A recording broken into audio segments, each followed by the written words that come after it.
አሁን ሰሞኑን ሰይጣን መግቢያን የሚያጣው መግቢያ መድረሻ ለምን ሰው ሁሉ ይጾማላ ከሚጾመው ሰው አፍ እሳት ይተፋበታል ይላል አይኑን ይወጋዋል ስለዚህ ጾም ሲመጣ ሰይጣን መድረሻ ያጣ ድል ይነሳ ትጾማላችሁ አትጾሙ ግን እየጾምን ነው በእውነት ስለዚህ እጾማለሁ በሉ እስኪ አለመጾሜን እርዳው እየጾሙ አለመጾም አለ ለካ አሁን እኛ እዚህ ያለነው ሰዎች ይህን ትምህርት የምትሰሙ ከልጅነት ጀምሮ አልወጣ ያለ ጋኔን የለብንም ወይ ነው አረኛን ቆይና ቆይ ኢትዮጵያ ሀገራችን አለቅ ያለ ጋኔን የለም ወይ አንዴ ወደ እሳት አንዴ ወደ ውሃ ይጥለዋል አይደል ይሄን ልጅ ሀገራችን ኢትዮጵያን አንዴ ወደ እሳት አንዴ ወደ ውሃ የሚጥላት ምንድነው አንዴ ፍቅር በፍቅር ሆነን እፍ ብለን አገር ያዝንላል አንዴ ደግሞ እርስ በርስ እንጋደላል አንዴ ወደ ውሃ አንዴ ወደ እሳት የሚጥላት እቺን ሀገር ምንድነው መቼ ነው የሚቆመው የዚች ሀገር ደም ያቺ ሴት 12 ዓመት ደም ፈሰሳት የክርስቶስን ጨርቁን ነክታ ደሟ ምን አለ የኢትዮጵያ ደም ስንት ዓመት ፈሰሰ ምመና የሀገራችን ደም መቼ ነው የሚቆመው ከኛ መሃል አንድ በእምነት የክርስቶስን ቀሚስ የሚይዝ ሰው ጠፋ ማለት ነው እንዳትመራ አመረኝ በስመ አብ ወወልድ ወመንፈስ ቅዱስ አሐዱ አምላክ አሜን። ክቡራን አበው ሊቃውንተ ቤተ ክርስቲያን መምህራን ወንድሞች ዲያቆናት ምእመናት ሁላችሁ በእግዚአብሔር ሰላምታ እንደምናመሻችሁ አሜን። ምህረት ቸርነቱን አብዝቶ እስከዚህ ሰዓት ያደረሰን በእድሜያችን ላይ የዛሬዋን ዕለት ይህችን ሰዓት የጨመረልን ከእናታችን ከመቤታችን ከቅድስት ድንግል ማርያም ኪዳነ ምህረትን የተቀበለችበት ዓመታዊ ክብረ በዓል በረከት ረድኤት እንድንሳተፍ በዚህ ቅዱስ ስፍራ የሰበሰበን የአባቶቻችን አምላክ ልዑለ ባሕሪ እግዚአብሔር ስሙ የተመሰገነ ይሁን። እንደ እግዚአብሔር ቅዱስ ፈቃድ በሚኖረን አጭር የትምህርት ጊዜ በማቴዎስ ወንጌል ምዕራፍ 4 ከቁጥር 3 ላይ ተጽፎ በሚገኝ ኃይለ ቃል መነሻነት የእግዚአብሔርን ቃል እንማራለን። የትምህርታችን ርዕስ የሚሆነው ሰው ከእግዚአብሔር አፍ በሚወጣ ቃል ሁሉ እንጂ በእንጀራ ብቻ አይኖርም በሚል ርዕስ ይሆናል። ለአባቶቻችን ለነቢያት፣ ለአባቶቻችን ለሐዋርያት፣ ለአባቶቻችን ለሐዋርያውያን አበው ለሊቃውንት በጉባኤያቸው ተገኝቶ ምስጢሩን ጥበቡን ገልጦ ያስተማረ አምላካችን እኛንም በቸርነቱ እንዲያስተምረን እንዲመክረን እንዲገስጸን የእርሱ ቅዱስ ፈቃድ ይሁንልን። ከዚያ ወዲያ ኢየሱስ ከዲያብሎስ ይፈተን ዘንድ መንፈስ ወደ ምድረ በዳ ወሰደው። 40 ቀንና 40 ሌሊትም ከጾመ በኋላ ተራበ። ፈታኝም ቀርቦ የእግዚአብሔር ልጅ ከሆንክ እነዚህ ድንጋዮች እንጀራ እንዲሆኑ በል አለው። እርሱም መልሶ ሰው ከእግዚአብሔር አፍ በሚወጣ ቃል ሁሉ እንጂ በእንጀራ ብቻ አይኖርም ተብሎ ተጽፏል አለው ይላል። ስለ ቃሉ የአምላካችን ስም የተመሰገነ ይሁን። እንግዲህ የዛሬው ዕለት ጉባኤውም ቀዝቀዝ የሚለው ዋዜማ ስለሆነ ነው። ምንድነው የሚባለው? የዛሬው ቀን ምንድነው የሚባለው? ብቀላ ነው ቅበላ ነው? እኔ አያያዙ ብቀላ ይመስለኛል። አዎ ዙሪያውን ስናየው ብቀላ ነው የሚመስለው። ማለት እንደ ሁለተኛ ምግብ ማንበላ እኮ ነው የሚመስለው። በቃ ከዛሬ ጀምሮ ምግብ ይቆማል የተባለ ግን ቅበላ ነው። ጾም የምንቀበልበት ቀን ነውና ለዚህ ታላቅ ጾም እግዚአብሔር እንዳደረሰን ደግሞ ጾሙን ጾመ ስርየት ጾመ ድህነት ያድርግልን። አዎ አብይ ጾምን ታላቅ ጾም የሚያሰኘው ምዕመናን የቀኑ ርዝመት አይደለም።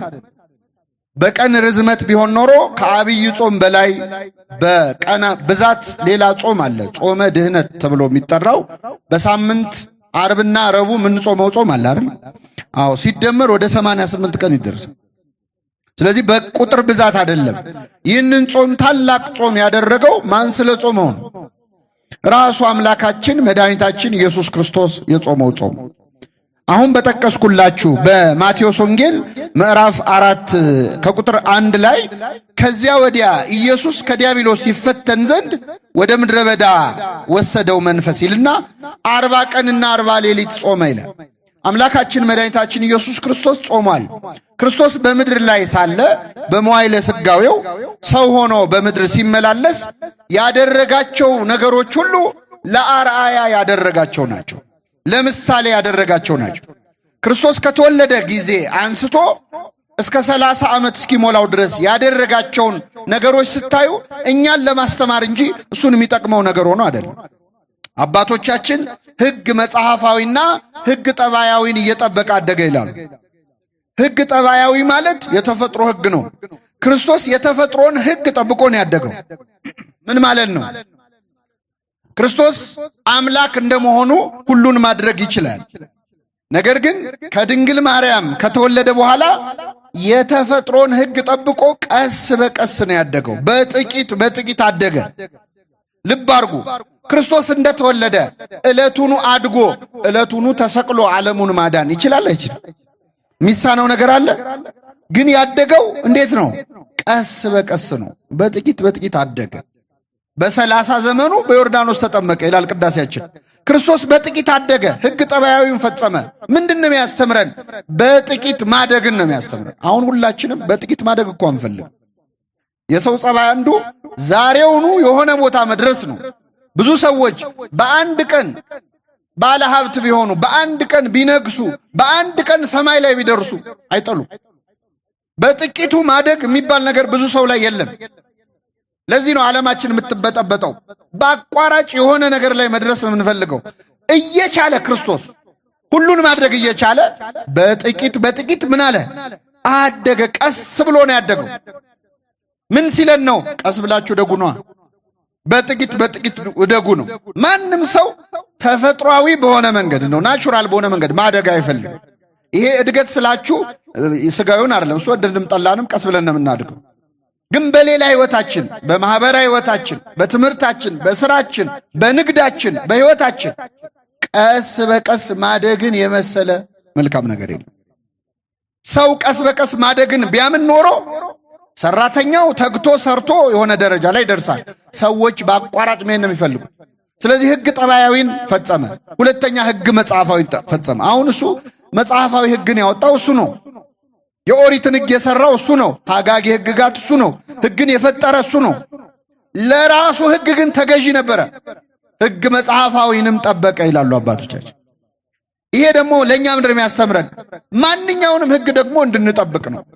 እኛ እኮ አጋጣሚውን ካገኘን ምንም ሕግ አንጠብቅም እኮ፣ ወረፋ እንኳን አንጠብቅም። ሌላውን ትታችሁ ከኔ ጋር ናችሁ ምዕመናን? አሁን የኢትዮጵያ ሕዝብ እኮ አንዱ ችግራችን ወረፋ ላይ አስቀድሙኝ በማለት ነው ሰውን በጠበቀ ምን በጠበቀ ሰልፍ እንኳን በአግባቡ ሰው መሰለፍ አይፈልግም። የተገኘውን ሕግ ፖሊስ ከሌለ ከመጣስ ወደ ኋላ አንልም። ምንም አይነት ሕግ ምድራዊ ሕግጋት በሙሉ ትራፊክ ከሌለ የትራፊክ ሕግ እንጥሳለን። የትም ቦታ ሄደን ሕጉን ጥሰን ቀዳሚ መሆን ነው የምንፈልገው። ሕግ መጽሐፋዊ መጠበቅ አንፈልግም። ክርስቶስ ሕግ ጠባያዊ ብቻ አይደል፣ ሕግ መጽሐፋዊን ጠበቀ። ከዚያስ እያንዳንዱ ያደርገው የነበረው ነገር ለአራያ ነው፣ ለምሳሌ ነው። አንደኛው ጾም ነው። ምን ይላል ወንጌሉ ሲጀምር? ከዚያም ወዲያ ይላል። ከምን ወዲያ? ከተጠመቀ በኋላ ክርስቶስ በባሪያው በዮሐንስ እጅ በትሕትና በዮርዳኖስ ወንዝ ወርዶ ከተጠመቀ በኋላ ከዲያብሎስ ይፈተን ዘንድ መንፈስ ወደ ምድረ በዳ ወሰደው። እስቲ ከኔ ጋር በሉ፣ መንፈስ ወደ ምድረ በዳ ወሰደው። ምንድነው ወደ ምድረ በዳ የወሰደው? መንፈስ ነው። መንፈስ ቅዱስ ማለት ነው። ቅዱሱ የእግዚአብሔር መንፈስ ወደ ምድረ በዳ ወሰደው ይላል። ክርስቶስ ከተጠመቀ በኋላ በዲያብሎስ ይፈተን ዘንድ ይላል። ዲያብሎስ የተጠመቁ ሰዎችን ይፈትናል፣ ክርስቲያኖችን ይፈትናል። ከተጠመቅክ በኋላ በዲያብሎስ መፈተን አይቀርም። ቤተ ክርስቲያን ለምንድን ነው ፈተና ማያጣት፣ ሁልጊዜ መከራ ማያጣት ካላችሁ የእግዚአብሔር ቤት ስለሆነች፣ አካሉ ስለሆነች። ክርስቲያኖችስ ለምን ይፈተናሉ ካላችሁ ስለተጠመቁ ነው። ስንጠመቅ የእግዚአብሔር ልጅነት የመንፈስ ቅዱስ ጸጋ በእኛ ላይ ያድራል። ያን ጊዜ ዲያብሎስ ይፈትናል። ያላመኑትን ያልተጠመቁትን የእኛን ያህል አይፈትናቸውም። ዓለም ላይ ብትሄዱ የትም ሀገር ተሳደው መከራ የሚቀበሉት ኦርቶዶክሳውያን ናቸው። አረብ ሀገር ብትሄዱ ተለይቶ የሚገደሉት መከራ የሚቀበሉት ኦርቶዶክሳውያን ናቸው፣ ግብጾቹ ናቸው። ወደ ሩቅ ምስራቅ ብትሄዱ ኢራቅ፣ እኔ በጣም ይገርመኝ፣ ኢራቅ የሚባል ሀገር አለ። ጦርነት በነበረ ሰዓት መርጠው ሲያጠቋቸው ሲገሏቸው የነበሩት ኩርዲስታን የሚባሉ ኦርቶዶክሳውያን አሉ። እነሱን መርጠው ለምን? ሰይጣን የትክክለኛዋን ቤተክርስቲያን አድራሻ አይሳሳት። የተጠመቁትን ዲያብሎስ ይፈትናቸዋል። ለምን? ስለሚያውቅ ነዋ። የራሱን ሰዎች ግን አይፈትናቸው፣ ምንም መከራ አይደርስባቸው። መከራ ያለው ከክርስቶስ ጋር ላሉ ነው። አይዟችሁ በዓለም ሳላችሁ መከራ አለባችሁ፣ እኔ ግን ዓለምን አሸንፌዋለሁ ብሎ የመከራን ጽዋ ጠጥቶ ወደ እናንተ ይለፍ ብሎ ያስተላለፈልን ክርስቶስ ነው። ስለዚህ በዲያብሎስ ይፈተን ዘንድ አለ። ከተጠመቀ በኋላ መንፈስ ወደ ምድረ በዳ ወሰደው ይላል። መንፈስ ወደ ምድረ በዳ ወሰደው ሲባል ምን ማለት ነው? ለኛ ሲሆን መንፈስ ቅዱስ፣ ለጻድቃን፣ ለሰማዕታት፣ ለመናንያን፣ ለመነኮሳት ሲሆን መንፈስ ቅዱስ ወደ ገዳም መርቶ ወሰዳቸው ይባላል። ክርስቶስን ግን መንፈስ ቅዱስ መርቶ ወሰደው ሊባል አይችልም። ምክንያቱም እኔና አብ አንድ ነን እንዳለ አብ፣ ወልድ፣ መንፈስ ቅዱስ ስንት ናቸው? አንድ ናቸው። ስለዚህ መንፈስ ቅዱስ የራሱ መንፈስ ነው፣ በክርስቶስ ያለ መንፈስ ነው። ፈቃዱ ፍላጎቱ ወደ ገዳም አነሳሳው፣ ወደ ምድረ በዳ ወሰደው ይላል። መንፈስ ወደ ምድረ በዳ ወሰደው። እግዚአብሔር ቅዱስ መንፈሱን ከኛ አያርቅብን። መንፈስ ቅዱስ ያለበት ሰው አንድ ሰው መንፈስ ቅዱስ አለበት ወይስ የለበትም የሚለው የሚታወቀው አንዱ ወደ ገዳም የመሄድ ፍላጎት ያምረዋል። ከኔ ጋር ናችሁ ምዕመናን? አሁን በዓመት ውስጥ የሆነ ሰዓት እንደው ሱባኤ የመግባት ፍላጎት ኖሯቸው አያውቅም? ያውቃል አያውቅም? ያውቃል። እንደው የሆነ ገዳም ሄጄ እንደው 7 ቀንም በቆየው እንደው 3 ቀንም በቆየው እንደው ስራ የበዛበት ሰው ደግሞ እንደው ሰንበቱን እንኳን ይችን 3ቷን ቀን ሄጄ ገዳም እንደው አረፍ ብዬ በመጣው እንላለን። በዓመት ውስጥ የቻለ 21 ቀን 14 ቀን 7 ቀን ያምረዋል። ያልቻለ ሰው እንደው 1 ቀን እንኳን እስቲ እንደው ሱባኤ በገባው ገዳም ሄጄ እርፍ ባልኩ እንዲህ እንድንል የሚያደርገን መንፈስ ቅዱስ ነው። መመና መንፈስ ቅዱስ ነው። በ40 ቀናችሁ በ80 ቀናችሁ የተሰጣችሁ ጸጋ መንፈስ ቅዱስ ወደ ገዳም ሂድ ይላል። መንፈስ ወደ ምድረ በዳ ወሰደው። ለምንድን ነው ወደ በረሃው፣ ወደ ተራራው፣ ወደ ገዳማቱ የመሳለም ፍላጎት ለምንድን ነው ያለን? መንፈስ ቅዱስ ስላለብን ነው። መንፈስ ቅዱስ የሌለበት ሰው ገዳም መሄድ ምን ያደርጋል ይላል። ገዳም በሄደ አይደለም ይላል። ተራራ በወጣ አይደለም ይላል። መንፈስ ቅዱስ ሲርቅ እንደዛ ነው። እግዚአብሔር ቅዱስ መንፈሱን ከኛ ይውሰድብን። አያችሁ፣ ክርስቶስ መንፈስ ወደ ምን ወሰደው? ወደ ምድረ በዳ ወሰደው። ሰው መንፈስ ቅዱስ ወደሱ ሲቀርብ የመጾም የመጸለይ እንግዲህ እኛ መንፈስ ቅዱስ እንዳለበት ሰው ቼክ የምናደርግባቸው አሉ፣ ቼክ ሊስቶች አሉ። አንደኛው ወደ ገዳም የመሄድ ፍላጎት አለው። ሁለተኛው ሰው መንፈስ ቅዱስ ሲቀርበው ኤልሳቤጥ ያረገችውን ያረጋል። መንፈስ ቅዱስ ሞላባት። ኤልሳቤጥ ምን አለች? አንቺ ከሴቶች ተለይተሽ ምን ያልሽ ነሽ? የማኅፀንሽን ፍሬ። መንፈስ ቅዱስ ሲሞላበት ሰው ድንግል ማርያምን ያመሰግናል። የጌታዬ እናት አንቺ ወደ እኔ ልትመጪ እኔ ማነኝ ይላል። መንፈስ ቅዱስ ያለበት አይገርምም? ሰው መንፈስ ቅዱስ ሲሞላበት ድንግል ማርያምን ሲያይ እሷ ወደ እኔ ልትመጣ እኔ ማነኝ ይላል። እኔ ማነኝ ይላል። መንፈስ ቅዱስ ሲርቀውስ ድንግል ማርያም ማናት ይላል። መንፈስ ቅዱስ የራቃቸው ሰዎች ድንግል ማርያም ማናት ይላሉ። መንፈስ ቅዱስ የቀረባቸው ግን እኔ ማነኝ ይላሉ። አቤት ብዙ ነው። እኔ መንፈስ ቅዱስ እንዳለበት ሰው ማሳያ ብዙ ልነግራችሁ ይችላል። አሁን ግን ያለንበት ቃል ምን ይላል? መንፈስ ወደ ምድረ በዳ ወሰደው። አሁን ጾሙ ሲመጣ መንፈስ ቅዱስ ያደረበት ሰው ክርስቲያን እረፍት ይፈልጋል። አያችሁ፣ ማረፍ አትፈልጉም? አልተረበሽንም፣ አልተጨነቅንም፣ ሰላም እንፈልጋለን። መንፈስ ወደ ምድረ በዳ ወሰደው ሊጾም። መንፈስ ቅዱስ ለጾም ለጸሎት ያነሳሳል። አሁን ከበሮው፣ እልልታው፣ ጭብጨባው፣ ሆታው ሁሉ ጸጥ ይላል። የንስሐ መዝሙር እንሰማለን፣ በገና እንሰማለን። መንፈስ ቅዱስ የቀረበው ሰው የበገና መዝሙር ደስ ይለዋል።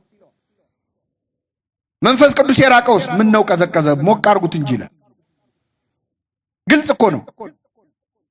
ዳዊት በሳኦል ፊት ሳኦል እርኩስ መንፈስ አስጨንቆት ነበር። ከእግዚአብሔር ዘንድ እርኩስ መንፈስ አስጨነቀው ይላል። እግዚአብሔር ሰይጣን ያሰቃየው ብሎ ፈቅዶ ማለት ነው። ሰይጣን በሳኦል ላይ መጥቶ ነፍሱን ያስጨንቀው ነበረ። ይህን ጊዜ ዳዊት የዛኔ ብላቴና ነበረ። ዳዊት በንጉሱ በሳኦል ፊት ቆሞ በገና ይደረድር ነበረ። በገና ሲደረድር ሳኦል ላይ ያለው እርኩስ መንፈስ ከሳኦል ይርቅለት ነበር፣ ይረጋጋ ነበር። ወዲያው ግን ይበሳጭና ሳኦል መልሶ ዳዊትን ለመግደል ጦር ይወረውራል። ለዘመረ ዘማሪ ቃልዮት ያሰማልን፣ ዝማሬ መላእክት ያሰማልን ነው የሚባለው አይደለ? ሳኦል ግን ጦር ሰብቆ ይወረውርበት ነበር። ለምን? መንፈስ ቅዱስ ስለራቀው ነው። ዳዊት ይህንን ስላየ ምን አለ? ቅዱስ መንፈስህን ከኔ ላይ አትውሰድብኝ። እግዚአብሔር ቅዱስ መንፈሱን ከኛ ይውሰድብን። አያችሁ፣ አሁን ወደ ቤተ ክርስቲያን ለመምጣት ለመሳለም፣ ለመጸለይ፣ ለመጾም ፍላጎት ያደረብን ለካ በ40ና በ80 ቀን የተሰጠን ጸጋ መንፈስ ቅዱስ ከኛ ስላልተለየ። ምንም ኃጢአተኞች ብንሆን፣ ምንም በደለኞች ብንሆን፣ ርግብ እኮ መንፈስ ቅዱስ በርግብ አምሳል የሚመሰለው ለምንድን ነው የሚለውን አባቶች ሲያስተምሩ ርግብ ብታባረራት ጎጆዋን እስካላፈረስክባት ድረስ ጥላህ አትሄድም። መንፈስ ቅዱስም ምንም በኃጢአታችን ብናማርረው፣ ምንም በኃጢአታችን ብናስቀይመው እስካልካድነው ድረስ ግን ፈጽሞ ከኛ አይለይም። ስለዚህ ምግባር ባይኖረን ሃይማኖት ስላለን፣ ተመልከቱ፣ ሕይወት ባይኖረን ዕውቀት ስላለን፣ እምነት ስላለን፣ በአብ በወልድ በመንፈስ ቅዱስ ያመነው እምነት ከኛ ስላልተለየ፣ በ40 በ80 ቀን ስለተጠመቅን መንፈስ ቅዱስ ከኛ አልተለየም። አሁን ዛሬ የመጣችሁት ምዕመናን አስተዋይ ስለሆናችሁ አይደለም፣ መንፈስ ቅዱስ ጠርቷችሁ ነው። እግዚአብሔር መንፈሱን ከኛ ያርቅብን። መንፈስ ወደ ምድረ በዳ ወሰደ ይላል። ክርስቶስ ሊጾም 40 ቀንና 40 ሌሊት ሊጾም ወደ ገዳመ ቆሮንቶስ ኢያሪኮ ወደሚገኘው በረሃ ሄደ። ለ40 ቀንና ለ40 ሌሊት ጾመ ይላል። ክርስቶስ የጾመው ምዕመናን ለስንት ቀን ነው? ለ40 ቀንና ለ40 ሌሊት ያለ ማቋረጥ ማለት 40 ቀንና 40 ሌሊት ነው ክርስቶስ የጾመው። ከዚያም በላይ ልጾም ቢል ይችላል አይችልም? ይችላል። ግን ከዚያ በላይ ቢጾም ሰው አልሆነም ማለት ነው፣ አምላክ ብቻ ነው የሚሉ መናፍቃን መንገድ እንዳይከፍትላቸው ሰዎች ሆነው የጾሙትን ሌሎች ነቢያት የጾሙትን ቀን መርጦ ለ40 ቀንና ለ40 ሌሊት ጾመ። ከሱ በፊት ሙሴ 40 ቀንና 40 ሌሊት ጾሟል። ኤልያስ 40 ቀንና 40 ሌሊት ጾመዋል ነቢያቱ። ስለዚህ ያንን ቀን መርጦ ክርስቶስ ለ40 ቀንና ለ40 ሌሊት አምላከ ነቢያት ሆኖ ሳለ የነቢያቱን አሰረ ፍኖት የነቢያቱን አራያ ተከትሎ ለ40 ቀንና ለ40 ሌሊት ጾመ። ከዛ በኋላ ተራበ ነው የሚለው። 40 ቀንና 40 ሌሊት ግን መጾም እንዴት ለሰው ይቻለዋል? ከኔ ጋር ናችሁ ምዕመናን? አሁን አንዳንድ ሰው ክርስቶስ 40 ቀን ነው የጾመው እኛ 55 ቀን ለምን ጾማለን ይላል። እኛ ቀድሞ ከፊትና ከኋላ ያሉት አጽዋማት ሌላ ስለሆኑ ነው። ሌላም ብዙ ምክንያት አለ፣ ግን እሱን አይደለም እኔ ማነሳላችሁ። አሁን እውነት 40 ቀንና 40 ሌሊት ጾሙ ብትባሉ ትችላላችሁ? እየሰማችሁ ነው? እስቲ ያለማቋረጥ 40 ቀን ጾሙ ብትባሉ ትችላላችሁ? አንድ ልጅ ሞክሮታል፣ ይገርማቸዋል። አንድ ልጅ ወደ ገዳም ሄደ እንዲህ አብይ ጾም ላይ እስቲ ልጹም ገዳም ላሳልፍ ብሎ መንፈስ ወደ ምድረ በዳ ወስዶት መንፈስ ቅዱስ መርቶት፣ ያው መቼስ ሰይጣን አይመራው ሄደ እና ሄደና ወደ ገዳሙ ገብቶ አባቶችን ምን አላቸው? እኔ በደንብ ተዘጋጅቼ ያስቤበት ነው የመጣሁት፣ እምጾመው ለ40 ቀንና ለ40 ሌሊት ነው። ኧረ ተው ግድ የለህም እንዲህ ያለ ነገር ተው አሉት። አልሰማም። ግድ የላችሁም እኔ በደንብ አስቤበታለሁ፣ ብቻ ማረፊያ ብቻ ስጡኝ፣ አንድ ቤት በዓት ስጡኝ አለ። እሺ አሉት። አባቶች አስገቡት። ካስገቡት በኋላ ያው አንተ አትበላውም አትነካውም፣ ግን ለማንኛውም እንደው 40 ቀን ሲሆነው እናወጣዋለን ብለው ሽምብራ በጆንያ ሙሉ ሽምብራ አስገቡለት። አይ እንደው ድከሙ ሲላችሁ ነው እንዳስገባችሁ ተሸክማችሁ ይዛችሁ ትወጡታላችሁ፣ ይግባ ችግር የለውም ማለት። ከዛ ይገርማችኋል፣ ይሄ ልጅ እንደምንም ታግሎ 3 ቀን ጾመ። 3 ቀን 3 ሌሊት ጾመ። አሁን 3 ቀን ከጾመ በኋላ መቋቋም አቃተው። ከዛ ምን አለ? እግዚአብሔር ስንት አምላክ ነው? መልሱልኝ። እንዲሁ አንድ መሆኑን ለማስታወስ ብሎ አንዲት ሽምብራ አነሳና በላ፣ አንድ መሆኑን ለማስታወስ። ከዛ ሲያስበው እግዚአብሔር አንድ ብቻ ነው፣ አንድም። ስለዚህ በስላሴ ስም እስቲ ደግሞ በስላሴ ስም ብሎ ስንት ሽምብራ ለቀመ? ወንጌላውያን ስንት ናቸው? በ4 ወንጌላውያን ደግሞ እስቲ ብሎ 4 በላ። በ5 አዕማደ ምስጢር አለ 5፣ በ7 ሊቃነ መላእክት አለ። ከዛ ሐዋርያት ስንት ናቸው? በ12 ሐዋርያት ደግሞ አልበቃውም። በቃ ባሰበት። በ24ቱ ካህናተ ሰማይ ማለት ጀመረ። በ36ቱ ቅዱሳት አንስት እየባሰበት መጣ ረሃቡ። ትንሽ ቆይን በ72ቱ አርድእት ይላል። በ120ው ቤተሰብ አለ። አልሆን ሲለው መጨረሻ ምን አለ? በእልፍ አላፋት መላእክት አለ። መላእክት ስንት ናቸው? ምንድነው ሐሳቡ መሰላችሁ? እስመ ንሕነ በጊዜ ጽጋብ ይመስለነ እንዘ ንክል ጸዊመ። በጠገብን ጊዜ በሉ እስኪ መጾም የምንችል ይመስለናል። ምን ባልን ጊዜ? አሁን ዛሬ ቅበላ ላይ ጥቅብ ብሎ የበላ ሰው ነገ እስከ ስንት ሰዓት ነው የምትጾመው ስትሉት ምንድን ነው የሚለው? ኧረ አልበላም ማክሰኞ ነው የምበላው ይላል። በጠገበ ጊዜ መጾም የሚችል ይመስለዋል። እንደዛ እኮ አሁን ገንዘብ የሌለን ሰዎች ገንዘብ ቢኖር ምን ታረጋለህ ስንባል ምንድን ነው የምንለው? ለድሃ እበላለሁ፣ ቤተ ክርስቲያን ሰራለሁ። እንደውም እንታዘባቸዋለን ባለጸጎቹን። እንደው ገንዘብ ኖሯቸው ምን አለ እንዲህ ቢያደርጉ። አሁን እኔ ቢኖረኝ ይላል። ሲኖርህ ከአንተ በላይ የሚስገበገብ ላይኖር ይችላል። በሌለበት ግን ትፎክራል። ካህናቱን የደብር አስተዳዳሪዎቹን አቤት አሁን እኔ የቤተ ክርስቲያን አስተዳዳሪ ብሆን እንዲህ እንዲያደርግ ነበረ። እንደው አሁን ምን አለ እንዲህ ቢያደርግ። ጳጳስ በሆነ አሁን እኔ እንዲህ ነበር ማረግ ብትሆን በሰቁጭል ትችላል፣ አይታወቅም። እና ጌታ ግን ለ40 ቀንና ለ40 ሌሊት ጾመ። ሙሴ ለ40 ቀን ሙሴ እንዴት ነው 40 ቀን ሙሉ ያራበው? እንደኛው ሰው አይደል እንዴ? ሙሴ እኮ 40 ቀንና 40 ሌሊት የጾመው ቁጭ ብሎ እንዳይመስላችሁ በሰባቱ መንጦላይት በሰባቱ መጋረጃዎች የብርሃን መጋረጃዎች መሃል እያለፈ እግዚአብሔርን እያናገረ ነው። ቃል በቃል 570 ጊዜ ሙሴ ከእግዚአብሔር ጋር ተነጋገረ። ከእግዚአብሔር ጋር እየተነጋገርክ እንዴት ይርባሃል ነው። ፋታ እኮ አይሰጥም። አሁን ቅዳሴ እያስቀደሳችሁ ቅዳሴ መሃል ላይ አይርባችሁም እኮ ለዛች ቅጽበት። እኛም እናውቀዋለን እኮ መንፈሳዊ ተመስጦ ስትሆን ከእግዚአብሔር ጋር ስትተሳሰር የነገረ መለኮት ሰዎች ፈንዳሜንታል አታችመንት ወይም ሲሪዮሲስ ይሉታል። ሰው ከእግዚአብሔር ጋር ፍጹም ሲተሳሰር ምግብ ትዝ አይለውም። ሌላ ዓለም ላይ ነው ያለው። ስጋው ጸጥ ይልና ነፍሱ ብቻ ትለመልማለች፣ አክቲቭ ትሆናለች። ስለዚህ ከእግዚአብሔር ጋር ስትተሳሰር ምግብ መቼ ትዝ ይላል? 40 ቀን 40 ሌሊት የጾመው ሙሴ ቁጭ ብሎ ሆዱን እያሸ ረሃብ እያሰበ አይደለም፣ ከእግዚአብሔር ጋር ነበረ። አሁን እኛ የሚርበን ከማን ጋር ስላልሆንን ነው? ከእግዚአብሔር ጋር ስላልሆንን ሰዓት እያየን እንጾማለን። የዛሬው ቀን ደግሞ አይሄድም እንላለን። ከእግዚአብሔር ጋር ስትሆን ግን ሰዓቱ ትዝ አይልም። ኤልያስስ 40 ቀን 40 ሌሊት ጾመ። እንዴት ቻለው? ኤልያስማ ለ40 ቀን የሚበቃ ምግብ በልቶ ነው።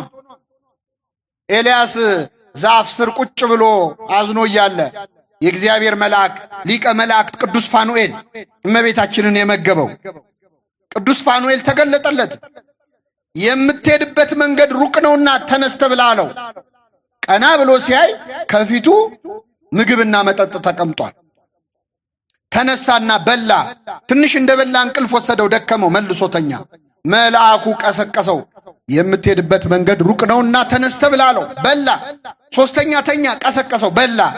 በዚያ ምግብ ኃይል እስከ እግዚአብሔር ተራራ 40 ቀንና 40 ሌሊት ሄደ ይላል። ስለዚህ ጥርግ አድርጎ በልቶ ነው። ለስንት ቀን የሚሆን ምግብ? ለ40 ቀን የሚሆን ምግብ። ይሄንን ምግብ እግዚአብሔር ይስጠን። ስጋዊ ምግብ እንዳይመስላችሁ። ሰው ነፍሱ ስትጠግብ ስጋው አይረበው። አሁን እኛ ነፍሳችን ስለ ራባት ነው ስጋችን በጣም የሚያሸንፈን። ምግብ አምጡ አምጡ የሚለን ለዛም። የኤልያስም የሙሴም አምላክ ክርስቶስ ደግሞ ለ40 ቀንና ለ40 ሌሊት ጾመ። ከዚያ በኋላ ተራበ ይላል። ባይርበው ኖሮ ሰው መሆኑ አይታወቅምና ለአጽድቆተ ትስብእት ይላሉ አባቶቻችን። ሰው መሆኑን ለማሳየት ተራበ። ፈታኝም ቀርቦ ይላል ሰይጣን ቀረበው ክርስቶስ። ከ40 ቀን ከ40 ሌሊት ጾም በኋላ ሰይጣን ፈተነው። ከዛ በፊት አልፈተነውም ማለት አይደለም። የማርቆስ ወንጌልና የሉቃስ ወንጌል ላይ ሄዳችሁ ይህንኑ ጥቅስ አንብቡት። ማርቆስ 1:12 እና ሉቃስ 4:1 ላይ የማርቆስ ወንጌል ላይ ምን ይላል መሰላችሁ? 40 ቀንም በዲያብሎስ እየተፈተነ ይላል። 40 ቀንም በዲያብሎስ ምን እያለ? ስለዚህ ሲጾምም ሰይጣን እየፈተነው ነበር። ከጾመ በኋላስ መጣና ፈተነው ይላል ማቴዎስ ወንጌል ላይ። ሉቃስ ወንጌል ላይ ደግሞ ሰይጣን ፈትኖት ከጨረሰ በኋላ ለጊዜውም ተወው ይላል። ለምን ተወው? ለጊዜው። ስለዚህ እየጾመ እያለ ፈትኖታል፣ ጾሞ ሲጨርስ ፈትኖታል። ከዛ በኋላም አልተወውም። ለጊዜው ነው የተወው። ሰይጣን ለጊዜው ነው የሚተወን። በነገራችን ፈትኖ ድል ስትነሳው እስቲ ሌላ ደግሞ ስልት ልቀይር ብሎ ይሄዳል እንጂ ሰይጣን እኛን ከመፈተን አያውቁም። ስለዚህ በዲያብሎስ ሊፈተን ቀረበ፣ ሰይጣን ፈታኝ ቀረበው ይላል። ምን አለው? የእግዚአብሔር ልጅ ከሆንክ እነዚህ ድንጋዮች እንጀራ እንዲሆኑ በላለው። በጣም ይገርማል። እስቲ በሉ የእግዚአብሔር ልጅ ከሆንክ እነዚህ ድንጋዮች እንጀራ እንዲሆኑ በል። የማን ልጅ ከሆንክ? የእግዚአብሔር ልጅ ከሆንክ። እዚህ ላይ ምናልባት አሁን ሰይጣን ዲያብሎስ ክርስቶስን ፈተነው ሲባል እንዴት ክርስቶስን እንዴት ደፍሮ ሊፈትነው ይችላል ብላችሁ አስባችሁ አታውቁ? እናስባለን። ሰይጣን መስቀል ይፈራል አይፈራም? ይፈራል አይደል? ጠበል ይፈራል አይፈራም? ክርስቶስንስ አይፈራም? ይፈራል አይፈራም? መስቀልን የሚፈራው ማን ተሰቅሎበታል ብሎ ነው? ክርስቶስ አይደለ? ጠበልን የሚፈራው ማን ባርኮታል ብሎ ነው? ታዲያ ክርስቶስን እንዴት ቀርቦ አናገረው? እንዴት አናገረው? ደግሞ ማናገር መሰላችሁ? ና ይህንን ድንጋይ ዳቦ አድርግ፣ ና እዚህ ላይ ላውጣህና ተራራ ላይ ከዚህ ተወርወር፣ ና ይህንን ልስጥህ እያለው ነው። እንደው ሰይጣን እንደዚህ አይነት ድፍረት፣ እሱስ ደፋር ነው፣ ግን እንዴት ቻለው? የሚጠይቀውስ ጥያቄ እንዴት ነው ካላችሁ፣ እኔ ባጭሩ ልንገራችሁ። ሰይጣን ክርስቶስን ሲፈትነው ክርስቶስ የእግዚአብሔር ልጅ መሆኑን አላወቀም። አምላክ መሆኑን ገና አላወቀም። ይህን ካላወቃችሁ ይህ ታሪክ ግራ ያጋባችሁ። ሰይጣን በትክክል ክርስቶስ አምላክ መሆኑን ያወቀው በዕለተ ዓርብ መስቀል ላይ ነው። እስከዚያ ድረስስ ይጠራጠር ነበር። እመቤታችንን ቅዱስ ገብርኤል መጥቶ እነሆ ትጸንሻለሽ ወንድ ልጅ ትወልጃለሽ ብሎ ያበሰራትን ብስራት ሰይጣን አልሰማም። ቅዱስ አግናጤዎስ የተባለው በመጀመሪያው ክፍለ ዘመን ከነበሩ አባቶች የአንጾኪያው አትናቴዎስ ምን ይላል? አግናጤዎስ ምን ይላል? ሰይጣን ከተሰወረበት ነገሮች አንዱ የገብርኤል ብስራትና የድንግል ማርያም በድንግልና መጽነስ ነው። ሰይጣን የሚመስለው ክርስቶስ የዮሴፍ ልጅ ነው የሚመስለው። ከዮሴፍ የተወለደ ነው የሚመስለው። በወንድ ዘር የተወለደ ተራ ሰው ምናልባት እንደው መሲህም ሲሆን ደግሞ ከጻድቃን አንዱ ከነቢያት አንዱ ነው የሚመስለው። አምላክ መሆኑን ሙሉ በሙሉ አላወቀም። መጠራጠር ግን ጀምሮ ነበረ። መቼ መሰላቸው የተጠራጠረው? ክርስቶስ በዮርዳኖስ ወንዝ ላይ ሲጠመቅ ድምፅ ከሰማይ መጣ።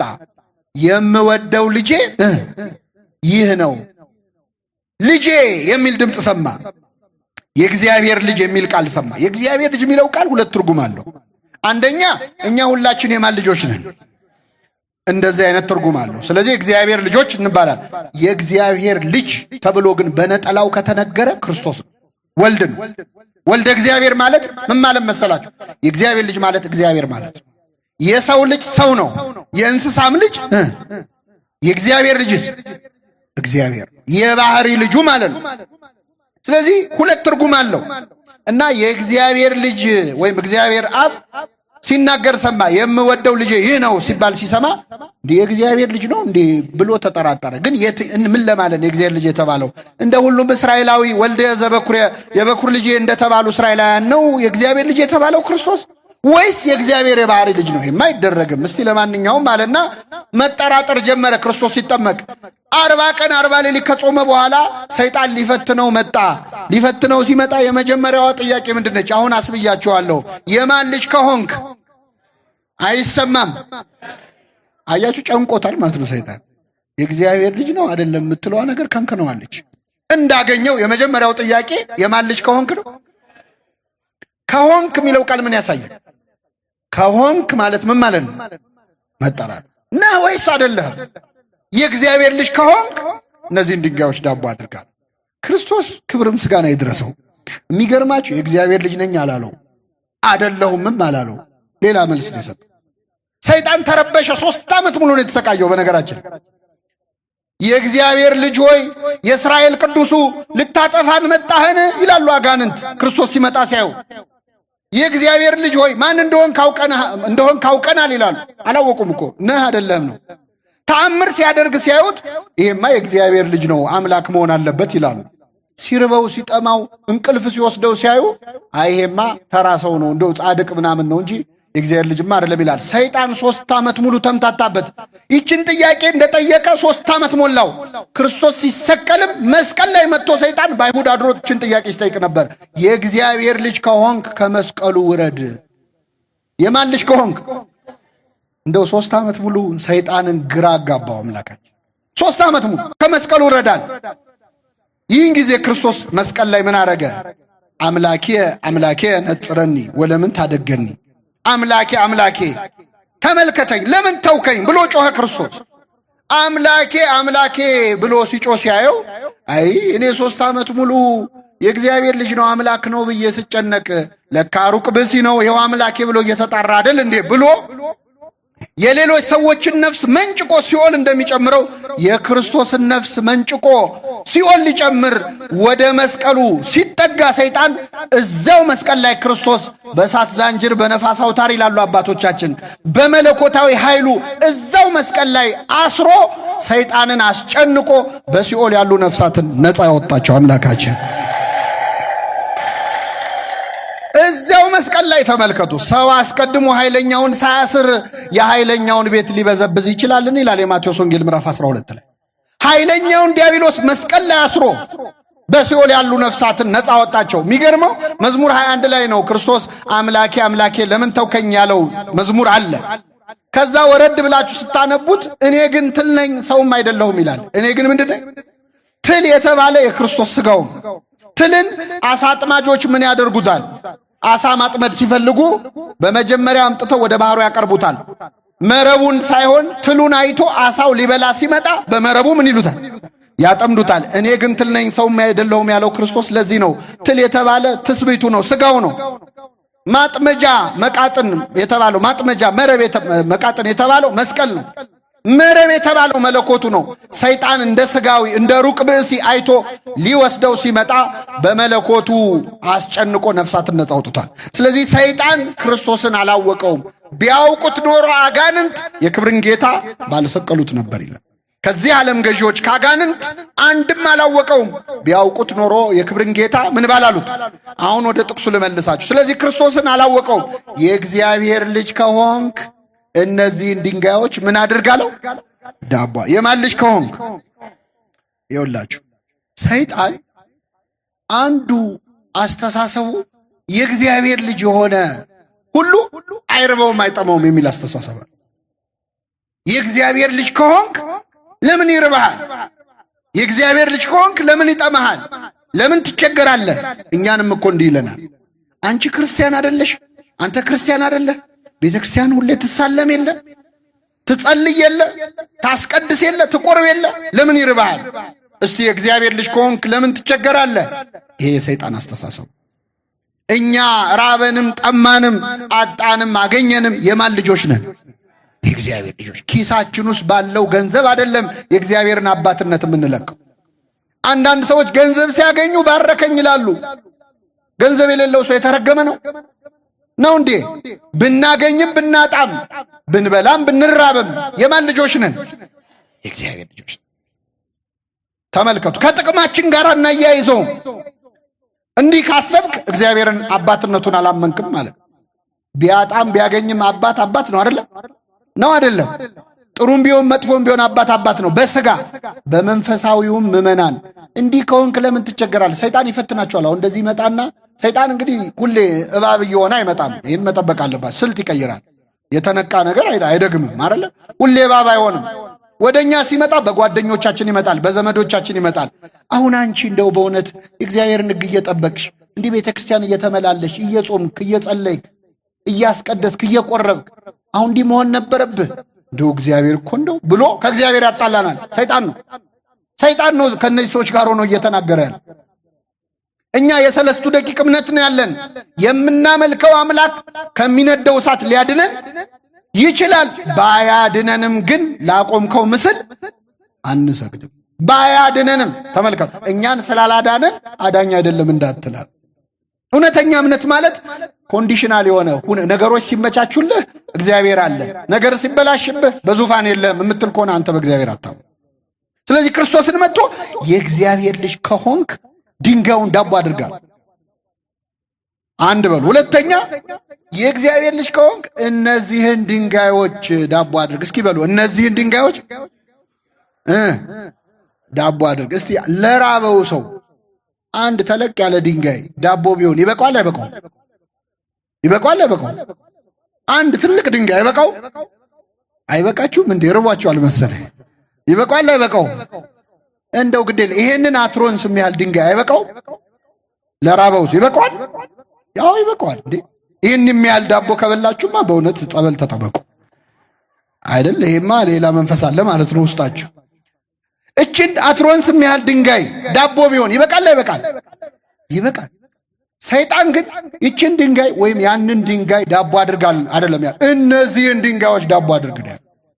ስስት የሚያስተምረው ሰይጣን አያችሁ። እነዚህን ድንጋዮች መካከለኛው ምስራቅ እኮ ድንጋይ ነው የሚበዛው፣ ነው አገሩን ዳቦ አድርገው ማለት ነው ባጭሩ። ሰይጣን ሌላው የእግዚአብሔር ልጅነትህን ከጥቅም ጋር እንድታያይዝ ያስተምርሃል። አንድ ሁለተኛ ስግብግብ እንድትሆን ያስተምራል። ከሚበቃህ በላይ እንድትመኝ ያስተምራል። እነዚህን ሁሉ ድንጋዮች ዳቦ አድርገህ መብላት እንዲያምረን። ዓለማችን ላይ አሁን የዓለም ሕዝብ አብዛኛው ይራባል፣ ይቸገራል፣ በድርቅ በረሃብ በጦርነት ይሰቃያል። ተንደላቀው የሚኖሩ ደግሞ ከ1000 በታች የሆኑ ጥቂት ሰዎች አሉ። የዓለም ሀብት እነሱ ኪስ ላይ ነው ያለው፣ በጥቂቶች እጅ ነው ያለው። ቢበተን እኮ ለዓለም ይበቃል፣ ግን ስግብግቦች ናቸው። ለምን? እነዚህን ድንጋዮች ዳቦ አድርጎ መብላት ውስጣቸው ስላለ። ብዙ ሀብት ኖሯቸው አሁንም መጨመር ነው የሚፈልጉት። ያለው የበለጠ ማግኘት ይፈልጋል። ብዙ የተቸገራል አይልም። ይሄ የሰይጣን አስተሳሰብ ነው፣ ስስት ማለት ነው። እዚች ዓለም ላይ ለሁላችን የሚበቃ ሀብት አለ፣ ግን ጥቂቶች ይዘው ከምረው ቆልፈው እስኪበሰብስ እስኪበላሽ የሚያጠፉት ብዙ ሀብት አለ። ምን አይነት አስተሳሰብ ነው? የሰይጣን ነው። እነዚህን ሁሉ ድንጋዮች ዳቦ አድርግ። ሌላው ድንጋይ ዳቦ ማድረግ ተአምር ነው፣ መንፈሳዊ ኃይል ነው፣ መንፈሳዊ ጸጋ ነው። ሰይጣን ለክርስቶስ እያለ ያለው ምንድን ነው? መንፈሳዊ ተአምር የማድረግ ኃይልህን ለሆድህ ተጠቀመው ማለት ለጥቅምህ ተጠቀመው። ስለዚህ ሰባኪውን ስብከቱን፣ ዘማሪው መዝሙሩን፣ ሀብተ ፈውስ የተሰጠው ሰው ፈዋሽነቱን ለሆዱ ለገንዘቡ እንዲጠቀም የሚመክረው ሰይጣን። መንፈሳዊ ጸጋችንን ለስጋዊ ነገር ከመጠቀም እግዚአብሔር ይሰውረን። ክርስቶስ ምን አለ? እነዚህን ድንጋዮች ዳቦ አድርግና ብላ ሲለው ሰው ከእግዚአብሔር አፍ በሚወጣ ቃል ሁሉ እንጂ በምን ብቻ አይኖርም? በእንጀራ ብቻ አይኖርም ማለት ርዕሳችን ይሄ ነው። ሰው ከእግዚአብሔር አፍ በሚወጣ ቃል ሁሉ እንጂ በእንጀራ ብቻ አይኖርም ማለት ምን ማለት ነው? ብዙ ትርጉም አለው። አንዱ ግን ጾም ነው። ሰው በምግብ ብቻ አይደለም በጾምም ጭምር ነው የሚኖረው ነው ያለው ክርስቶስ። ለምን? ሰው ከእግዚአብሔር አፍ በሚወጣ ቃል የተባለች ጾም ናት። ጾሙ አትብሉ የሚል ትእዛዝ የተናገረው ማን ነው? በነገራችን ላይ መጽሐፍ ቅዱስ ላይ 10ቱ ትእዛዛት ከመጻፋቸው በፊት አትስረቅ፣ አትግደል፣ ከኔ በቀር ሌላ አምላክ አታምልክ የሚለው ከመጻፉ በፊት እግዚአብሔር ለመጀመሪያ ጊዜ የተናገረው ሕግ ጾም ነው። ይህንን ዕፀ በለስ ምን አትበሉ አትብሉ ማለት ከዕፀ በለስ ጹሙ ማለት ነው። የመጀመሪያይቱ ሕግ ከእግዚአብሔር አፍ የወጣች ቃል ጾም ነች። ሰው ከእግዚአብሔር አፍ በሚወጣው ቃል በጾም ጭምር ነው እንጂ በእንጀራ ብቻ አይኖርም። በእንጀራ አይኖርም አይደለም ያለው ክርስቶስ። በምን አይኖርም? ብቻ አይኖርም። እንጀራ ብቻውን ሊያኖር ይችላል። እንጀራ ግን ያስፈልጋል አያስፈልግም? ያስፈልጋል። እንጀራ ያስፈልጋል ለመቆም። ግን በእንጀራ ብቻ አይኖርም። አንተ እንደሚመስል እኮ ምግብ ማለት የሚበላው ብቻ አይደለም። ሌላ የማይበላ የሚመስልህ ግን መንፈሳዊ ምግብ አለ። ሰው ስጋና ነፍስ ነው። እንጀራ ሲበላ ስጋውን ይመግባል። የእግዚአብሔርን ቃል ሲሰማ ግን ነፍሱን ይመግባል። እንጀራ ብቻ እየበላ ስጋውን እየመገበ ነፍሱን ከተዋት ስጋዊ አውሬ ይሆናል።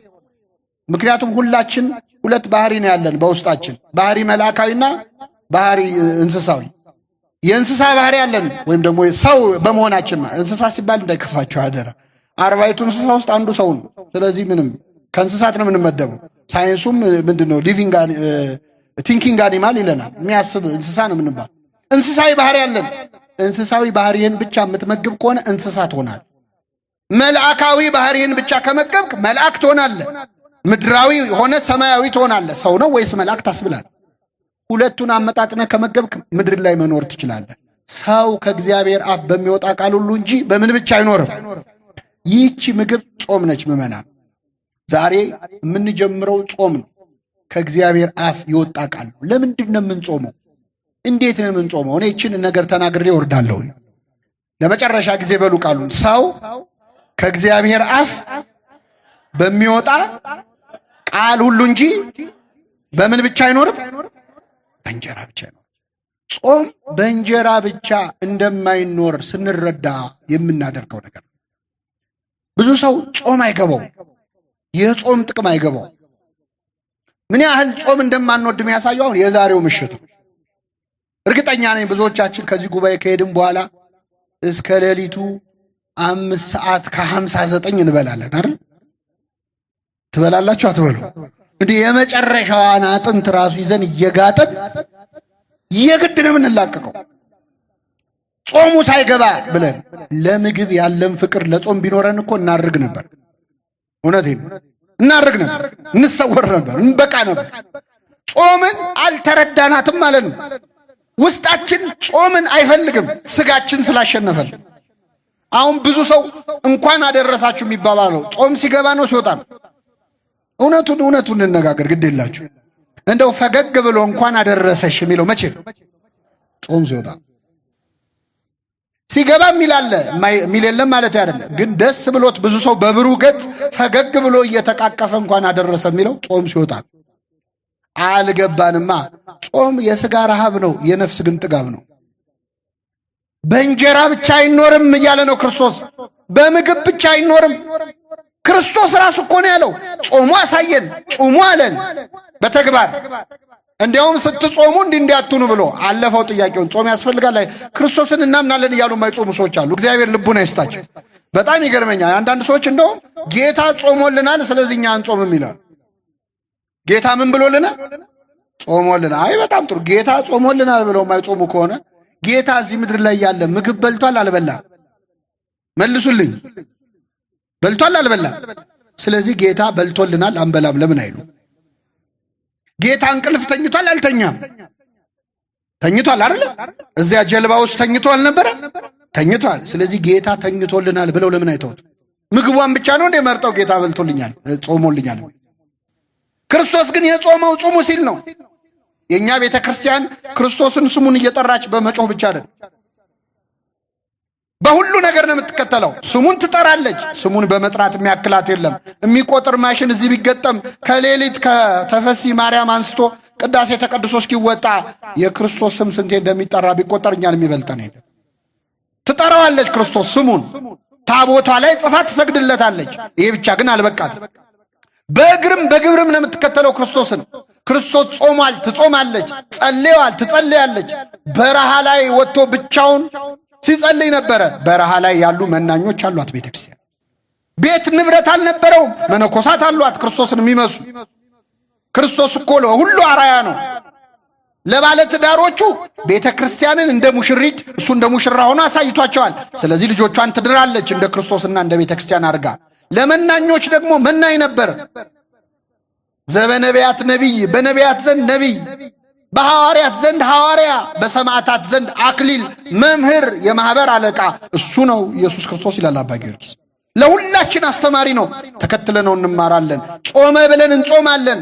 ቤተ ክርስቲያን ክርስቶስ ወደቀ ተነሳ ብላ ብቻ አትሰብክም። ልጆቿን ይዛ እየወደቀች እየተነሳች እየሰገደች ነው። ትንሣኤው ላይ ደግሞ አብራ ትፈስጋለች። ፍስጉ ላይ ብቻ ክርስቶስ ትዝ የሚል ከሆነ አንተ ክርስቶስን አላወቅም። እንጾማለን። ለምንድን ነው የምንጾመው? ክርስቶስ ስንጾም ደስ ይለዋል፣ ግን ለምን እንደምንጾም ደግሞ ማወቅ ይፈልጋል። የምንጾምበት ምክንያት ወሳኝ ነው። ራሱ ነገረን። ስለ ጽድቅ የሚጾሙ ብፁዓን ናቸው። ይህንን ነግሬያችሁ ላብቃ። ለምንድን ነው አሁን አብይ ጾም ሊገባ ነው ምዕመናን? አብይ ጾም ደግሞ እንዴት ትልቅ ጾም መሰላችሁ? በዚህ ጾም ያልበረታ ሰው መቼም አይበረታ። ሰነፍ ገበሬ በሰኔ ይሞታል ይባላል። ልክ የሚዘራበት ሰዓት የሚሞተው ሰነፍ ገበሬ። በአብይ ጾም ያልበረታ መቼም አትበረታ። አሁን ሰሞኑን ሰይጣን መግቢያን የሚያጣው መግቢያ መድረሻ። ለምን ሰው ሁሉ ይጾማላ፣ ከሚጾመው ሰው አፍ እሳት ይተፋበታል ይላል። አይኑን ይወጋዋል። ስለዚህ ጾም ሲመጣ ሰይጣን መድረሻ ያጣ፣ ድል ይነሳል። አሁን በዚህ ጾም ምን ልታረጉ አሰባችሁ? ምንድነው? አሁን ከነገ ጀምሮ ቤተክርስቲያን ጾም አወጀች ለኛ ብላ። እስቲ ጌታን ምሰሉ ብላ፣ ክርስቶስን ምሰሉት፣ ከኔ ተማሩ እኔ የዋህ በልቤም ትሁት ነኝ ያለውን ክርስቶስን ምሰሉት ብላለች። እስቲ ክርስቶስን እንምሰለው በዚህ ጾም። በምንድን እንዴት ብንጾም ነው? ስለ ጽድቅ ሰው በብዙ ምክንያት ይጾማል። በጾም ግን የሆነ ችግር ይፈታል። ምመና በአጀንዳ ነው መጾም ያለባችሁ። እስቲ በዚህ ጾም የትኛውን ችግር ልትፈቱ አሰባችሁ? የትኛውን ቁስል ልትሽሩ አሰባችሁ? የትኛውን ሱስ ልትላቀቁ አሰባችሁ? ጾም በምክንያት ነው የሚጾመው። በማቴዎስ ወንጌል ምዕራፍ 17 ላይ የተጻፈ አንድ ታሪክ ልንገራችሁና አበቃለሁ። ጌታችን መድኃኒታችን ኢየሱስ ክርስቶስ ሦስቱን የምስጢር ሐዋርያት ጴጥሮስን፣ ያዕቆብንና ዮሐንስን ይዞ ወደ ታቦር ተራራ ወጣ። ታውቃላችሁ አይደል? አዎ፣ ይዟቸው ወጣና በዚያ ተራራ ፊቱ ተለወጠ። እንደምታውቁት በደብረ ታቦር ክብሩን ገለጠ። ስንት ሐዋርያት ነው ይዞ የወጣው? 3 ሐዋርያት። እንደው ደስ ብሏቸው እነዚህ 3 ሐዋርያት ጌታ ሆይ በዚህ መሆን ለኛ መልካም ነው፣ እዚህ ካልኖርን ሁሉ አለ ጴጥሮስ። ይህ ሲደረግ ክርስቶስ ስንት ሐዋርያት ይዞ ነው የወጣው? ሐዋርያት አጠቃላይ ስንት ናቸው? ስንት ይቀራሉ? 9 ሐዋርያት። ይገርማቸዋል። ብዙ ጊዜ እኛ ደብረ ታቦርን ስንተርክ 9 ሐዋርያት ምን እያደረጉ እንደነበር ግን አንተርክ። እዛ ብርሃን እየበራ ደስ ሲላቸው 9 ሐዋርያት ችግር ውስጥ ነበሩ። በጣም ከፍተኛ ችግር ውስጥ ነበሩ። ምንድነው ችግራቸው? 9 ሆነው አንድ ሰውዬ ልጁ በጋኔን ተይዞበት እርኩስ መንፈስ ያለበት ልጅ ያለው ሰው ልጁን ይዞ መጥቶ እባካችሁ ፈውሱልኝ አላቸው ለ9 ሐዋርያት። የሚገርማችሁ ይህንን ጋኔን 9 ሐዋርያት በዚህ ቢሉት በዚያ ቢሉት ውጣ ቢሉት ምን ቢሉት አልወጣም ማለት። ስንት ሆነው እምቢ አላቸው? 9 ሆነው። ውርደት አሱ ደግሞ ጋኔኑ እንዴት አይነት ክፉ! መቼስ ጥሩ ጋኔን የለም፣ ግን ይሄ ጋኔን ደግሞ በጣም ክፉ ነው። ምንድነው ክፋቱ ካላችሁ? አይሰማም፣ አይናገርም። ምን አይልም? አይሰማም። የት ነው ያስከው ስትለው አይሰማም። ማነ ተናገር ስትለው አይናገር። ደንቆሮና ዲዳ የሆነ ጋኔን ለ9 ወዲህ ቢሉት ወዲያ ቢሉት እምቢ አለ። አሁን ይገርማቸዋል። 9 ሐዋርያት ሽንቅቅ ብለው ተዋርደው ቆመዋል። አሁን ምዕመናን እዚህ ቀራንዮ መድኃኔዓለም አንድ ሰው ልጁ ርኩስ መንፈስ ይዞት እዚህ መጥቶ የዚህ ደብር መደበኛ ካህናት 9 ካህናት ወጥተው ውጣ ቢሉት ጋኔሉ እምቢ ቢል ምንድነው የምትሉት? ዘንድሮ እኮ ቄስ የለም አይደለ? ምን አባት የለም እኮ ነው የምትሉት። እና ህዝቡ በቃ መታዘብ ጀመረ። ጸሐፍት ፈሪሳውያን ደግሞ ደስ አላቸው። ድሮም ጋኔን ማውጣታቸው ነበር ትንሽ ያስከበራቸው አጋንን ሐዋርያቱን። እምቢ ሲል መሳቂያ ያረጓቸው። 9 ሐዋርያት ተሸማቀቁ። ይሄ ሲሆን ጴጥሮስ፣ ዮሐንስና ያዕቆብ ከጌታ ጋር ደብረ ታቦር ላይ ናቸው። ጴጥሮስ ምን ይላል? ጌታ ሆይ በዚህ መሆን ለኛ መልካም ነው። እዛ ወንድሞች ይጨነቃሉ፣ አንተ በዚህ መሆን ለኛ መልካም ነው ትላለህ። አንዳንደኛ ሲመቸን እኮ የሌላው ችግር አይታየም። አሁን ጌታ 3ቱን ሐዋርያት ይዞ ወረደ። ይህ ሰውዬ ሲወርድ ልጁ ይዞ ይህ ሰውዬ ቀረበ ወደ ክርስቶስ። ከኔ ጋር ናችሁ ምዕመናን? ጌታ ሆይ አለው፣ ልጄን እርኩስ መንፈስ ይዞታል። ከልጅነቱ ጀምሮ አብሮት ያደገ ጋኔን አለበት። ማታ ማታ ጨረቃ ስትወጣ በጨረቃ እያነሳ ይጥለዋል። ማታ ማታ አንዴ ወደ እሳት አንዴ ወደ ውሃ ይጥለዋል። ራሱ እንዲጎዳ ማለት ነው። እሳት ውስጥ ይጥለዋል፣ ውሃ ውስጥ ይጥለዋል። ካደገ ጀምሮ ከልጅነቱ አለቀቀውም ይሄ ጋኔን። ወደ ደቀ መዛሙርት አመጣሁት፣ ሊፈውሱት ግን አልቻሉም። ቢቻልህስ ልጄን ፈውስልኛል። ምን ቢልህስ አይሰማም። አሁን ክርስቶስ ቢቻልህስ ይባላል። ለምን መሰላችሁ? ደቀ መዛሙርቱ ስላቃታቸው ያው መምህራቸውም የነሱ ቢጤ ነው ብለው። አሁን ክርስቶስን ያስናቅነው እኮ እኛ ተማሪዎች እኮ ምዕመናን፣ እኛ ስላቃተን እሱ የሚያቅተው እንዳይመስላችሁ። ቢቻልህስ ልጄን ፈውስልኝ አለው። ጌታ ምን አለ? ቢቻልህስ ትላለህ፣ ለሚያምን ሁሉ ይቻላል አለ። ይህን ጊዜ ይህ ሰው ምን አለ? አምናለሁ አለማመኔን እርዳው። እስኪ በሉ ከኔ ጋር አምናለሁ አለማመኔን እርዳው። አሁን እስቲ በደንብ ከሰማችሁ መልሱልኝ። ይሄ ሰውዬ ያምናል አያምንም? እስቲ ቃሉን እንድገመው። አምናለሁ አለማመኔን ይሄ ሰውዬ ያምናል አያምንም? ያምናል አያምንም? አምናለሁ ብሏል አላል? ያምናል አያምንም? አለማመኔን ደግሞ ብሏል። ይህ ሰው ያምናል ወይስ አያምንም? ተምታታባችሁ አይደል? እሱም እንዲህ ነው የተምታታበት። እስኪ በሉ አምናለሁ አለማመኔን በሌላ ልተርጉምላችሁ። እንደዚህ እኮ ነን እኛ እኮ ከዚህ ሰውዬ በምንም አንለይ። ታምናላችሁ አታምኑ? ግን ደግሞ አኗኗራችን እንዳመነ ሰው ነው። ስለዚህ አናምን። ትጾማላችሁ አትጾሙም? ግን እየጾምን ነው በእውነት። ስለዚህ እጾማለሁ በሉ እስኪ። አለመጾሜን እርዳው። እየጾሙ አለመጾም አለ ለካ። እስከ 9 እንጾማለን። ስጋ እንበላም፣ የሰው ስጋ ግን እንበላለን። ሰው ግን እናማለን።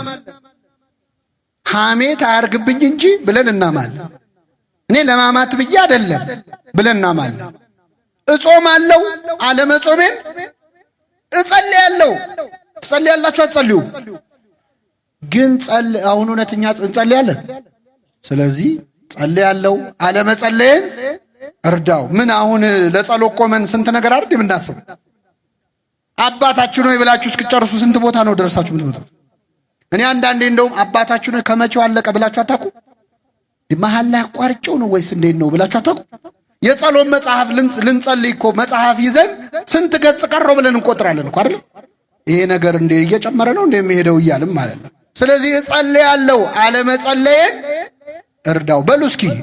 እጸልያለሁ አለመጸለየን እርዳው። ቤተ ክርስቲያን እመጣለሁ፣ ቤተ ክርስቲያን አለመምጣቴን እርዳው። እንመጣለን እኮ ግን ከልባችን አንመጣም። መመላለስ እንጂ መመለስ አቃተን እኮ። እንመላለሳለን ግን አንመለስም። እንሰብካለን ግን አንሰበክ። ከባድ ነው። ይሄ ሰውዬ እንዴት አይነት ጸሎት ጸለየ? አምናለሁ አለማመኔን እርዳው። ልታድን ትችላለህ ብዬ አምናለሁ፣ ግን ደግሞ እምነቴ ብቁ አይደለም፣ ሙሉ አይደለም። አለማመኔን እርዳው አለ። ይህን ጊዜ ጌታ አምጣው ልጁን አለው። ይሄንን አብሮ አደግ ጋኔን ሌሊት አንዴ ወደ እሳት አንዴ ወደ ውሃ የሚጥለው ከዚህ ልጅ አልላቀቅ ያለውን ጋኔን አምጣው አለው። አመጣለት። ውጣ አለው። ያ ጋኔን ወዲያውኑ ወጣ፣ ልጁም ጤነኛ ሆነ ይላል። እግዚአብሔር የተመሰገነ ይሁን። ሰይጣን ለክርስቶስ ምኑ ነው? ምን ቀላል እኮ ና ሲለው ይሄዳል፣ ሂድ ሲለው ይሄዳል።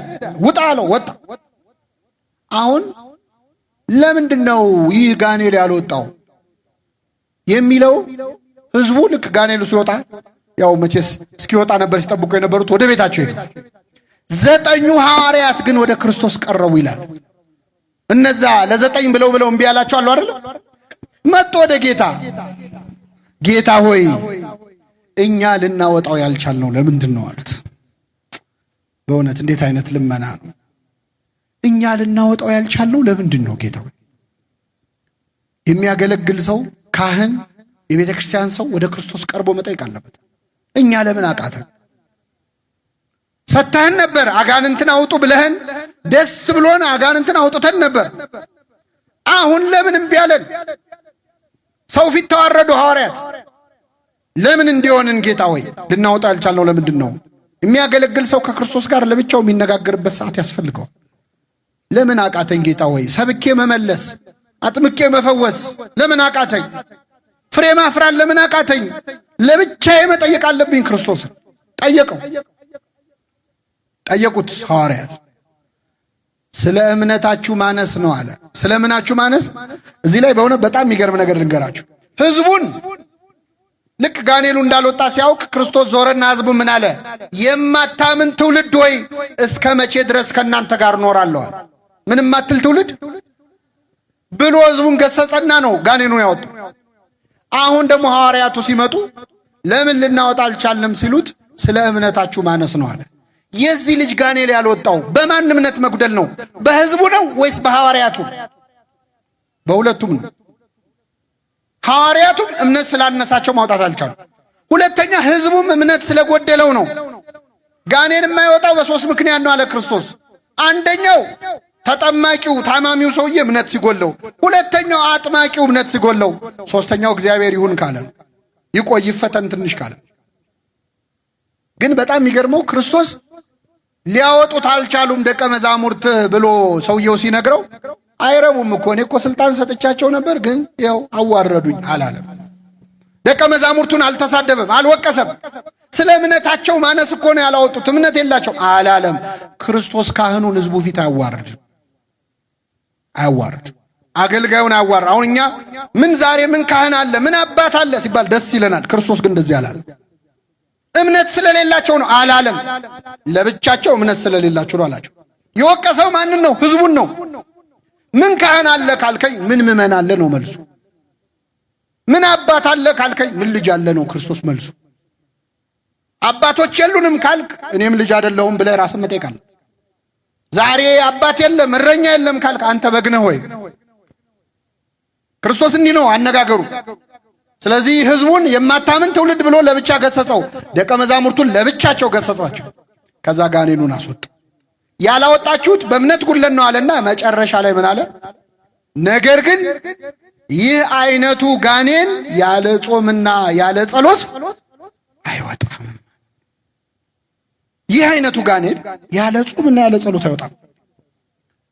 ምን መሰላችሁ ምእመናን? ጾም ብቻ የሚያስወጣው ጋኔን አለ። አሁን እኛ እዚህ ያለነው ሰዎች ይህን ትምህርት የምትሰሙ ከልጅነት ጀምሮ አልወጣ ያለ ጋኔን የለብንም ወይ ነው? ኧረ እኛን ቆይ ኢትዮጵያ ሀገራችን አለቅ ያለ ጋኔን የለም ወይ? አንዴ ወደ እሳት አንዴ ወደ ውሃ ይጥለዋል አይደል? ይህን ልጅ ሀገራችን ኢትዮጵያን አንዴ ወደ እሳት አንዴ ወደ ውሃ የሚጥላት ምንድን ነው? አንዴ ፍቅር በፍቅር ሆነን እፍ ብለን አገር ያዝ እንላለን፣ አንዴ ደግሞ እርስ በርስ እንጋደላለን። አንዴ ወደ ውሃ አንዴ ወደ እሳት የሚጥላት እችን ሀገር ምንድን ነው? መቼ ነው የሚቆመው የዚች ሀገር ደም? ያቺ ሴት 12 ዓመት ደም ፈሰሳት። የክርስቶስን ጨርቁን ነክታ ደሟ ምን አለ? የኢትዮጵያ ደም ስንት ዓመት ፈሰሰ? ምመና የሀገራችን ደም መቼ ነው የሚቆመው? ከኛ መሃል አንድ በእምነት የክርስቶስን ቀሚስ የሚይዝ ሰው ጠፋ ማለት ነው። መቼ ነው ምናርፈው? በግላችንስ ምመናን ከልጅነት ጀምሮ የያዘን ጋኔን ምንድን ነው? ማታ ማታ በጨረቃ ይጥለዋል። አንዴ ወደ እሳት አንዴ ወደ ውሃ ይጥለዋል። ምእመናን አንዴ ወደ እሳት አንዴ ወደ ውሃ የሚጥል አመል የለብንም? ወጣቶች የለብንም ወይ? ማታ ማታ የሚነሳ ኃጢአት የለብንም? ማታ ማታ የሚጀምር ኃጢአት አንዴ ወደ መዝሙር አንዴ ወደ ዘፈን አንዴ ወደ እሳት አንዴ ወደ ውሃ ይጥለዋል አለ። አንዴ ወደ እሳት አንዴ ወደ ውሃ የሚጥል አመል የለብንም ወይ? ዛሬ ጸበል እንጠጣለን፣ ነገ ሰክረን እናድራለን። አንዴ ወደ እሳት አንዴ ወደ ውሃ ይጥለዋል። ማታ ማታ በጨረቃ ይነሳበታል። ሲመሽ የሚጀምሩ ኃጢአቶች የሉም ወይ? ማታ ማታ የምንሰራቸው ከዚህ በኋላ አልሰራውም ከዚህ ሱስም አላቀቃለሁ ብለን ተመልሰን የምንገባበት የለም ወይ? ክርስቶስ ብቻ ነው ከእንዲህ አይነት ነገር የሚያላቅቅ። ያቺ ሳምራዊት ሴት ምን አለችው? ጌታ ሆይ ወደዚህ ጉድጓድ ተመልሼ እንዳልመጣ አለች። ድጋሚ ውሃ እንዳልቀዳ እባክህ ያንተን ውሃ ስጠኝ። ክርስቶስ ለሁላችን የእሱን ውሃ ይስጥ። አልመጣም፣ አልጠጣም፣ አልሰክርም፣ አላጨስም፣ እንዲህ አላረግም ብለን እዛው ጉድጓድ ላይ የምንገኝበት የምንመላለስበት ጉድጓድ የለም ወይ? ተመልሼ ወደዚህ ጉድጓድ እንዳልመጣ እግዚአብሔር የምንሄድባቸውን ጉድጓዶች እሱ ያውቃቸዋል። በጠራራ ፀሐይ ጭምር መጥቶ ያናግረናል። ከዚያ ጉድጓድ የሚያስቀር የሕይወት ውሃ ለሁላችን ይስጠን። ማታ ማታ ምን እንደሚጥለን ያውቃል። በጨረቃ ምን እንደሚነሳብን ያውቃል። ይህ አይነቱ ጋኔል ያለ ጾም ያለ ጸሎት አይወጣም። የሆነ አልተው ያላችሁ አመል የለም ወይ ምእመናን? አሁን አብይ ጾም እየገባ ነው። የቱን ጋኔል ነው የምትነቅሉት በዚህ ጾም? ካለ ጾም የማይወጣ ጋኔል አለብን። ከልጅነቱ ጀምሮ የተባለ አለቀን ያለ ያደገብን አመላል፣ ክፉ አመል፣ ስድብ ሊሆን ይችላል፣ ሐሜት ሊሆን ይችላል፣ ዝሙት ሊሆን ይችላል። ይህ አይነቱ ጋኔል ያለ ጾም ያለ ጸሎት አይወጣም። እግዚአብሔር ይህንን ጾም አንዳች ክፉ አመላችን የሚነቀልበት ያድርግልን። የሰማነውን በልቡናችን ያሳድርብን።